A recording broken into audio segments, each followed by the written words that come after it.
Hey, it's you and me. Let's go! Whoa, hello! Tea time with our silver-haired girl. As I am sure you're aware, our parents arranged our marriage. Well, you called it. Called it.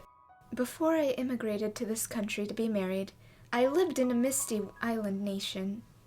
It sounds very mysterious and I like it, and I like the blue swirl behind you. Okay, you know what? In this picture, I don't see a flower, so there you go. You have it in this one. See, there's no flower. Okay, thank you. You're welcome. Portraits of my ancestors hung in the house where I lived. I remember as a child wincing in fear at the sight of them staring down on me. My mother and father were constantly telling me to show them respect, as it was their hard work that kept our bloodline alive and well. However, they were fighting an uphill battle to do the same. It would have been clear to anyone reasonably perceptive that our house was tumbling down. Valuable furniture and paintings slowly disappeared, and eventually, the portraits were gone too. As our house collapsed, so too did my parents' health deteriorate, robbing us of any source of income. And though I was educated, I lacked the skills necessary to obtain work. Just as we were about to run out of money and options, my parents received Jacopo's parents' marriage proposition. What would they get out of it, though? I don't know. Jacopo's parents? Yeah, that's a good question. Both of our families stood to benefits from the arrangement.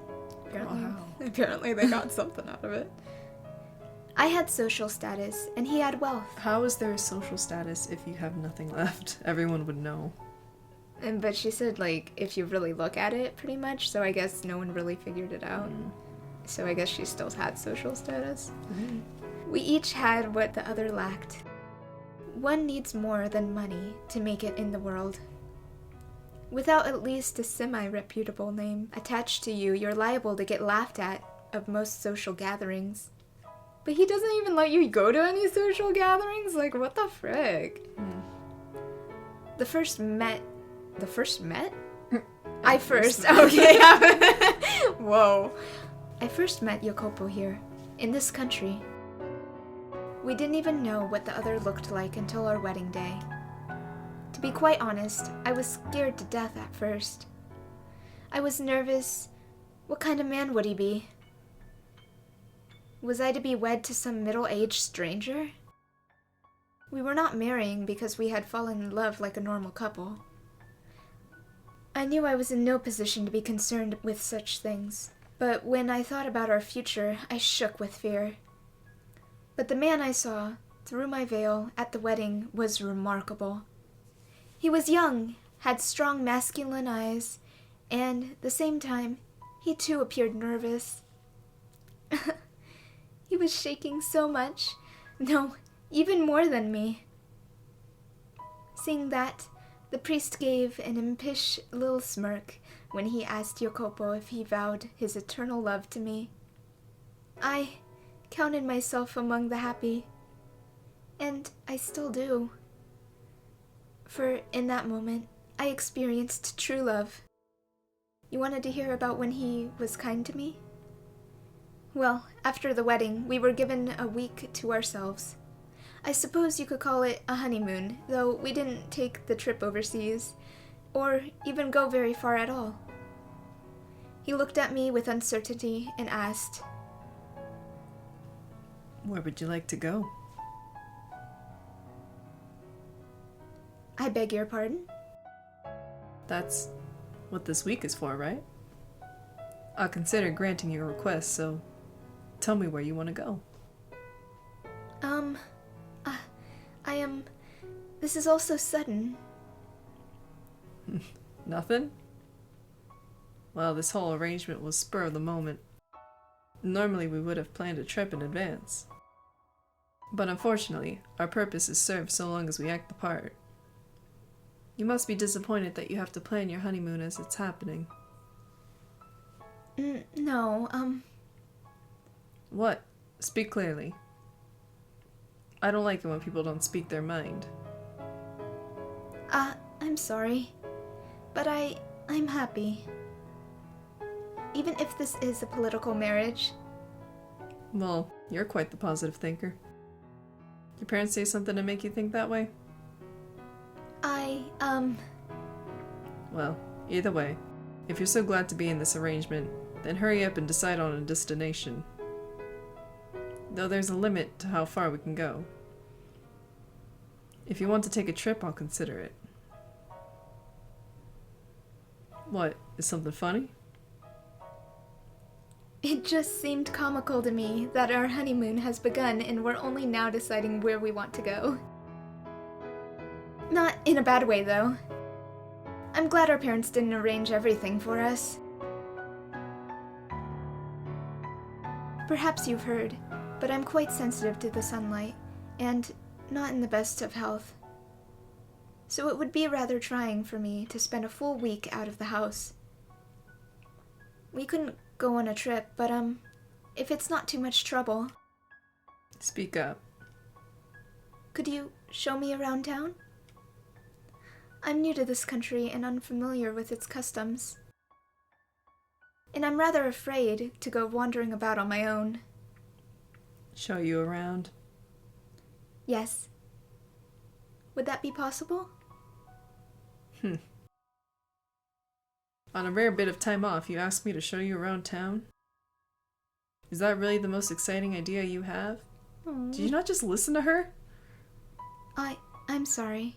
What do you mean this was a happy moment? What are you talking about? This isn't happy. If, there is somewhere you would like to go, I'm fine with that. I will accompany you anywhere. As if I could drag someone who just professed to being sickly all over the country. How is he nice? I don't know. Maybe it's like tough on the outside, warm in the... I hate him. I hate him. My gosh. I've lost all interest in the trip. Hello? What are you doing? Get ready, now. Oh, I see. He's gonna take her out anyway. Whatever. I beg your pardon? Didn't you want to see the town? You will show me around? You're the one who asked. Not like I have any other options, so yeah, I'll show you around. Thank you. Just don't stand there, you dullard. Get a move on. One moment. Wait for me, please. He hurriedly climbed into the carriage he had called for, a look of frustrated displeasure on his face. And then, as if he had forgotten about me until that moment, he returned, grabbed me by the arm, and led me to the carriage. In retrospect, I realized he is not being very gentlemanly. But I was pleased he was making an attempt to interact with me at all.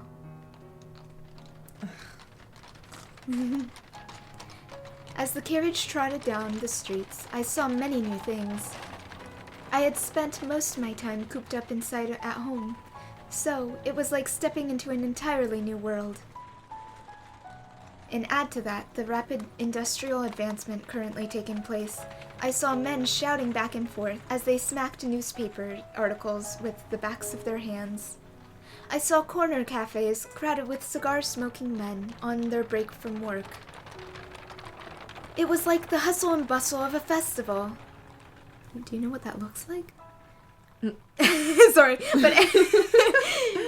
but every festival has its underside.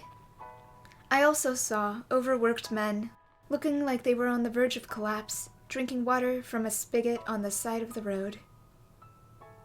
By way of contrast, I wore fine clothing and had a carriage at my disposal. I imagine every day was a struggle for them, just to remain afloat. Had I not married the man I had, I too might have found myself on the streets in a similar... Had I not married the man I had, I too might have found myself on the streets in a similar situation. But it was not relief that spread through my breast at the sight of them. It was pangs of guilt. It felt to me like life of opulence was wrong, sinful. It broke my heart to know that I was living so much better than them. Jacopo snorted disapprovingly at me, seemingly reading my mind, and said, The poor man who envies... How do I speak? No, I don't know. The poor man who envies the rich. I feel like we lost so many people. So many people went down along the way getting here. I don't know. We lost their voices, guys. We had a lot of technical issues too. Yeah, as always. As per always. Yeah, always. The poor man who envies the rich covets his wealth and finds the ambition to make the same for himself. And the rich man who pities the poor, thinking it his duty to give them offerings of philanthropy. To me, the latter is the far more nefarious. Excessive charity will ruin a man, make him come to expect handouts. I get where you're coming from, but sometimes it is actually impossible for them, no matter how hard they work, to move up. And also, didn't he come from a rich family? Like, he doesn't know what it means to, like, work up the ranks or anything. Unless he does, then excuse me. I don't know. We don't know his family situation. Yeah. And then there are those with the wrong idea of pity, who let themselves fall down to the same place, mistakenly believing it will somehow make the poor feel better. What a joke. If you're going to do anything for them, might as well encourage them to climb upward. Okay, yeah, that's a good point. Spur on economic growth and flow of capital. Doesn't that sound like a better option? You give him the opportunity. I say nothing, simply smiling and giving an ambiguous nod. He had a point. My sympathy and guilt meant nothing to the people actually experiencing hardship. If feeling guilty of my own fortune, I acted upon that pity in the way he had described, it would accomplish little more than self-satisfaction. He seemed to have seen straight through to my very core. This was a man who had built his fortune through investment, which I imagine required him to be rather astute. But doesn't a world where everyone is constantly trying to climb higher and higher sound rather exhausting? I personally would rather prefer to be in a position where I could watch, if only from a distance, as others climbed.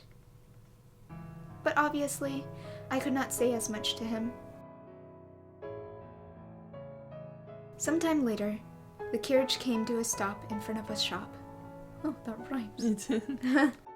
As I looked at the building perplexedly, he gestured to the door with his chin signaling for me to get out. Lost and confused, I stepped down from the carriage, and before me spread a showcase behind a large glass window. However, lined up in the case were not precious metals or expensive clothing, but machines. At first, I had no idea what kind of devices they were. It's video games. Sorry. Okay. Have you never had your photo taken before? Oh. No, I have had a portrait painted, though. Tell me what happened there. Oh, no. Bring me back to Nellie and Mel painting a portrait. Oh, boy. Are these machines for taking photographs? A portrait, eh? Why am I not surprised? I did not Bean? Bean? I did not mean to boast. Go on, get in. Ah! Please, wait for me! The owner came out to greet us, with a wide smile as we entered the shop. Well, if this ain't the strangest thing I've seen all day. Dang. You bringing a lady? And a real looker at that. Where on earth you catch this pretty little thing? She's my wife. Huh? What, I beg your pardon? I'll be a monkey's uncle. Just go to show you never know where the cards may fall. You make it sound like me getting married is some kind of miracle. Ooh. I always saw you as one to choose money over love, sir. Oh, pardon me. This isn't appropriate to say in front of your wife. Do you often come to this shop? On occasion, I need some things here from time to time. It's so weird when he has his eye back there like that. It's like he's looking at us. I know, it's uncomfortable. I see. There you go, smirking again. What's so funny? We're going to have our photo taken, yes? I'm so nervous and excited. I've never had one before. And to have it taken side by side with you. What are you talking about? Pardon? Who said we're getting our pictures taken? What? And side by side, please. You're sending shivers down my spine. Oh. But this is a photography shop. Hey, shopkeep. The product You're doing work over taking care of you. Oh my gosh, you just shut the door on him. I hate everything. This door's gonna be hard to get through. It really is. And then, what is... I'm having a breakdown. The product I contacted you about, is it ready? Oh, yeah. Sit tight. I'll be right out. You take a seat. There's a chair over there. What? I'm going to show you something much more exciting than sitting still and waiting in front of a camera lens. Oh? Just do as I say. Okay. I sat down in front of a large mirror, which I presumed was normally used to check your appearance before having your picture taken. Sitting before a mirror with someone else present was quite nerve-wracking. Out of embarrassment, I dropped my gaze to my knees. But when Jacopo returned, I was entranced by the curious object in his hand. Oh, is that just like dance steps? I guess we'll see. Oh, it's an animation thing where it spins, maybe. Oh, maybe. It's your thing, Jade. What is this? Do you know what persistence of vision is? Hmm? The human eye does not perceive the world 100% accurately. This is especially true for objects in motion. It remembers images for a short time, so if you put a new image in the same place, your eye perceives it as in motion. Seeing for yourself will be faster than explaining it. You see the slits in the disc? Look through the bottom one into the mirror. Oh, okay. Good, just like that. Bring your head in close. Here goes. Standing behind me, he slid his fingers across the top of the peculiar toy, causing it to spin gracefully. And then...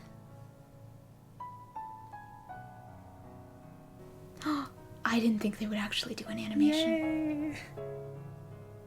Ah! So what do you see? Oh, that's cute. They're dancing. A man and woman are dancing. Sounds like you're not having any trouble seeing it. Are they dancing well? Yes they are. It's the most adorable thing. I wouldn't say adorable, but okay. What? Adorable? That's funny. I asked to have it modeled after a ballroom dance.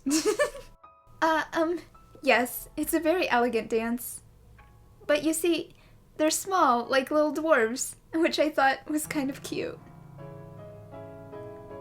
And they seem so close, going around and around, without ever letting go of each other's hands. This is incredible. Why does it look like they're dancing? They were all lined up in a row a few moments ago. Goodness, I just explained this to you. That's what I was thinking, honestly. It's playing a trick on your eyes. What you're seeing is lots of different pictures in a short period of time. To put it in words, you might understand better. It's an illusion. Your eyes are being fooled into thinking the image is moving. An illusion. But they're dancing. They really are. And they look like they're having a wonderful time. Are you sure it's an illusion and not something else? To me, it does not seem to be. I cannot see it as anything but two tiny people dancing. That's how it works. Reach out your hand and try to grab them. You won't be able to. You're right. That's a shame. I didn't think you'd actually won. But it's the most precious thing. They look as though they're dancing atop my palm. I was mesmerized by the strange phenomenon. Pictures were moving after all. Still images had begun dancing before me. It was almost as if God had breathed life into them. He had called it an illusion, but I could not grasp that. It was such an adorable, heartwarming sight. I imagined the two were living off in some other world, separate from our own. They looked so happy. I was almost certain that they were off dancing in their joyous world, free from all the sorrow and loneliness and pain of this one. Eventually, the speed at which they danced began to slow, as if they were resting their legs. I almost thought I could hear the sound of their feet with each step.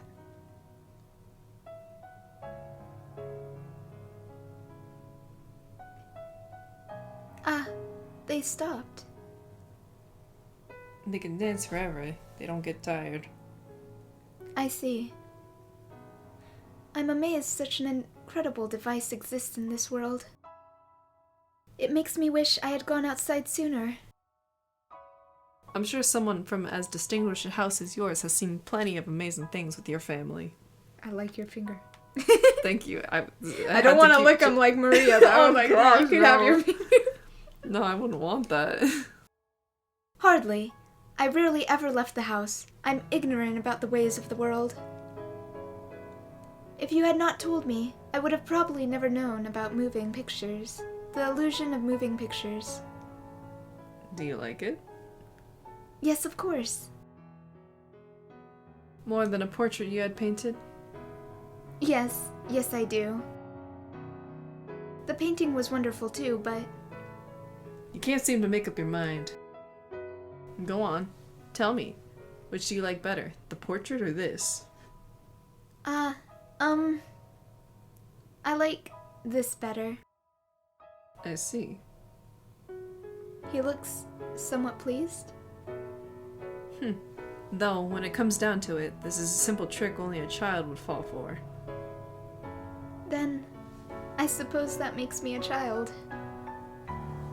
If it means I get to watch something as splendid as two tiny people dancing, I'll happily fall for the trick. Quit describing it as two tiny people dancing. You're going to lose your head that far up into the clouds. Oh, I'm sorry. I do not know how else to describe it, though. It's a toy called a Fenatista. No, you tried. I love your confidence going in that. It's a toy called a Fenakistoscope. Fenakistop? Fenakistoscope. Fenakish wheel. Close enough. It was invented around 30 years ago. I had the shopkeep make one modeled after the original design. So the shop owner drew this? He did. A lot better than you'd expect, isn't he? Yes, indeed. I am surprised he could draw something so cute. Say that to his face and he'll go bead as a red. Red as a bead? He'll go bead as a red. Oh. Dude, I'm not okay. Okay.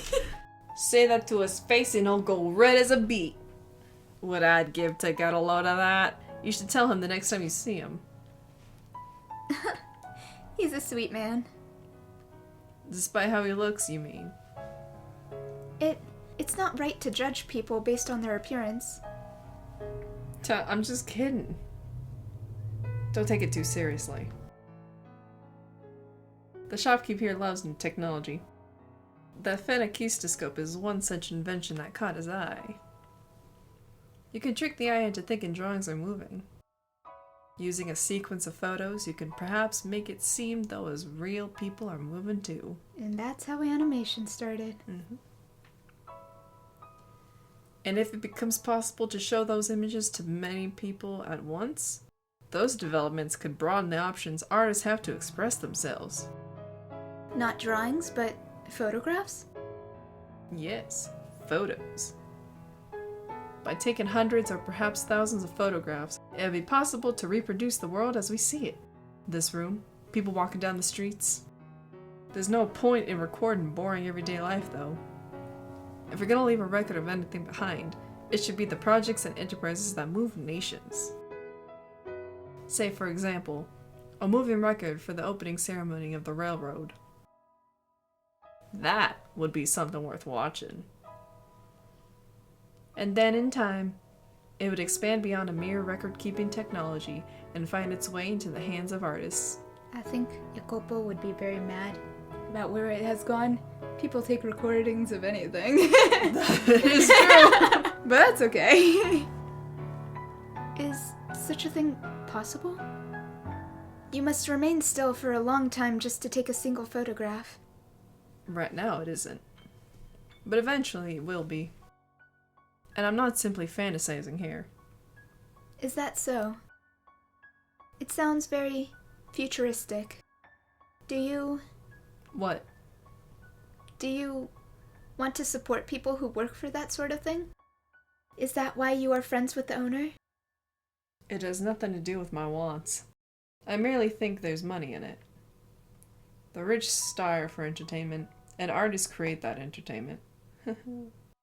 I have no interest in their pretentious self-expression. I just want their money. Excuse me, as a creator, I am going to know. What? What's so funny? You look like you're enjoying yourself. Honestly, it's just about the money. As you say. Alright, let's get moving. Next is dinner. What? We're leaving already? Does that displease you? No, not at all. To tell you the truth, I wanted to spend more time playing with the Fennecis wheel, but I could not bring myself to say as much. Reluctantly, I approached the owner to return the wheel. Don't bother. Bring it with you. What? But... If you don't want it, that's fine too. Just make your decision quickly. You're making the driver wait. Having said that, Jacopo exited the shop. I alternated between looking at his back and the Fennecis wheel, debating what I wanted to do. Girl, you want it, just take it. I know. And then, with a smile, the owner whispered to me. You're allowed to keep it, really. Your husband out there had it made as a gift for you. Aww. For me? A little while back, he came to my shop asking if I could make a Phoneticidoscope. Now that about knocked me out of my chair. He's a man who almost never asks for favors. He's pretty darn brusque and he's got a tongue sharp enough to cut steel. But he's not wicked at his core, I swear it. So please, ma'am, be a pillar of support for him. I wonder, it's probably because she's too timid and he needs a really firm lady, like our maid. Strong woman. No wonder he likes our maid so much. He does?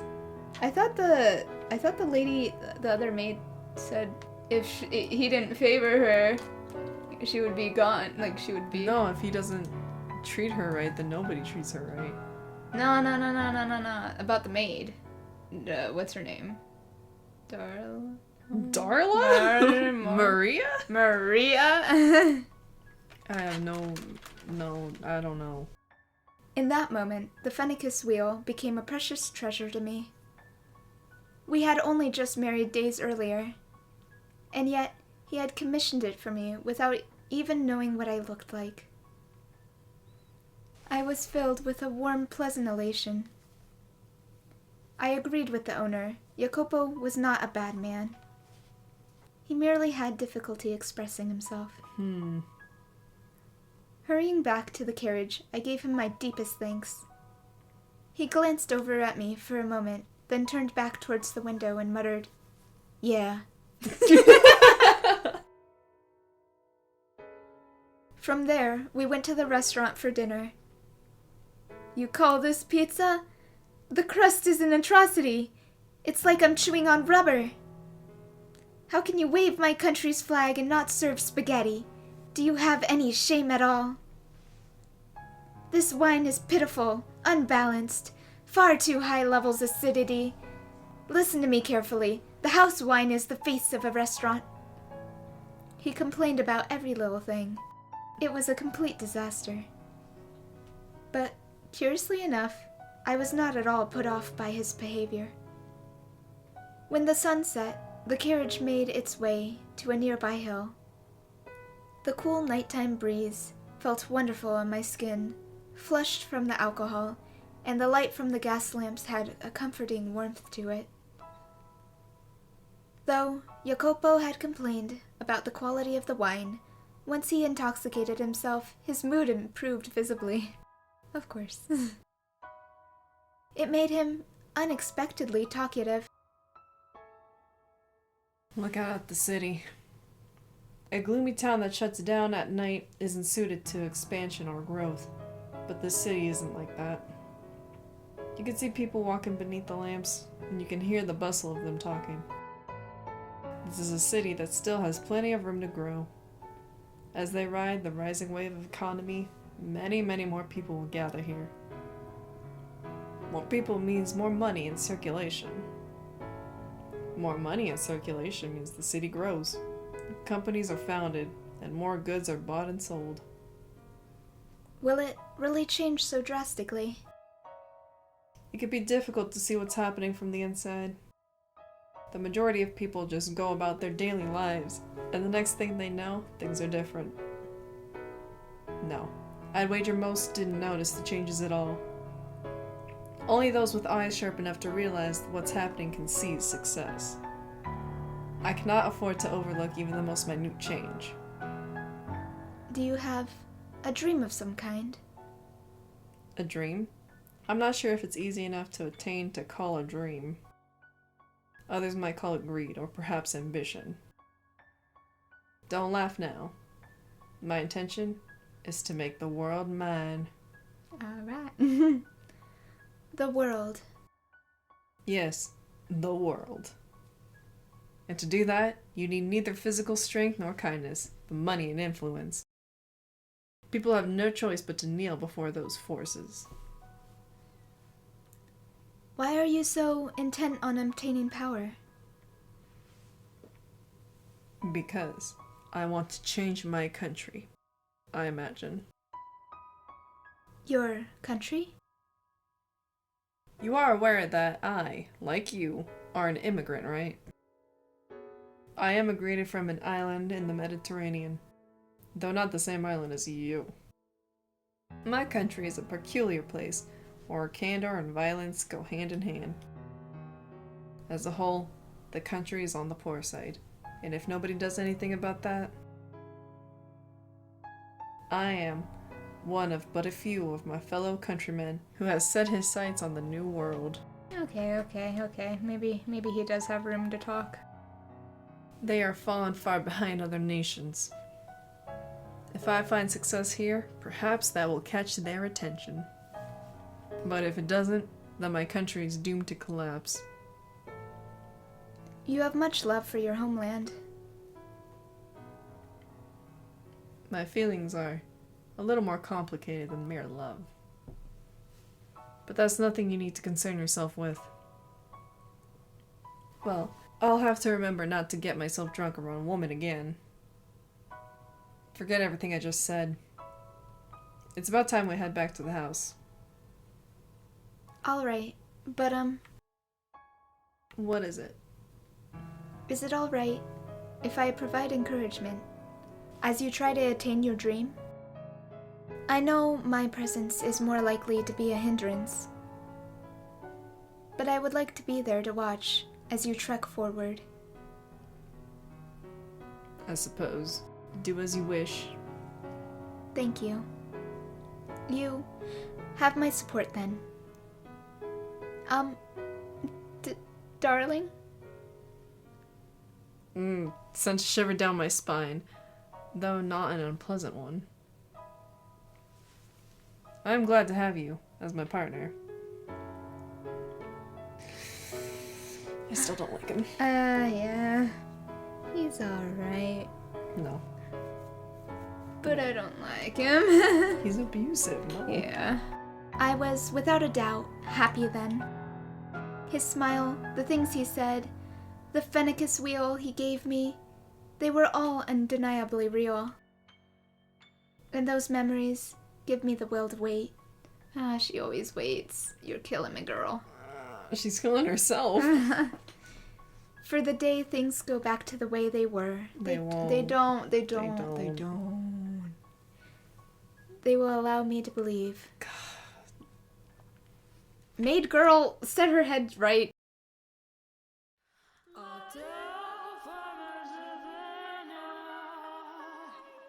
Excuse me? That was soulful. Where are we starting? I'm scared. This is something that actually happened to another maid. Who is happening? What's happening? Who, what? Whose soul? Our soul. Ghost story? Oh. It's called Ghost Story? We're in a new place. Are we gonna die?